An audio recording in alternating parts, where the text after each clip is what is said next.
had facilities in Mexico when I worked for Delphi, and I had the most amount of improvement and gain and openness in conversation at our Mexican facilities, much more than I had in the US facilities. So if I take a look at the ability, once people are aligned and understand, and you start to be able to connect, I talked about connecting the dots before, but connect the dots and look at the focusing on how do we get better flow, how do we enable the interaction to really happen. When people understand that realm, I don't think Mexico's disadvantaged at all. I think actually it has significant advantage because it's not so structured and blocked in. Having said that, what I have seen is your turnover rate is much greater for various reasons. But what that means is that you have to, remember when I talked about the chart around writing standard work?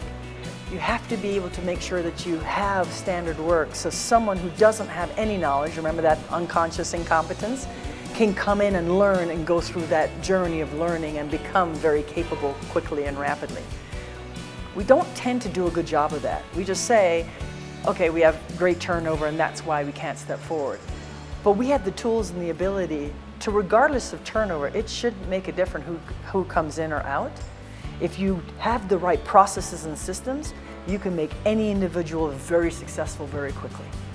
And that's a mindset change, right? We have to think that way, because if we don't, we won't design our systems to be able to accomplish those things. So I don't think Mexico is disadvantaged in any way and from a perspective of being able to make the journey as quick. I think it has some advantages because it doesn't have the paradigms that the US already has and has for many years.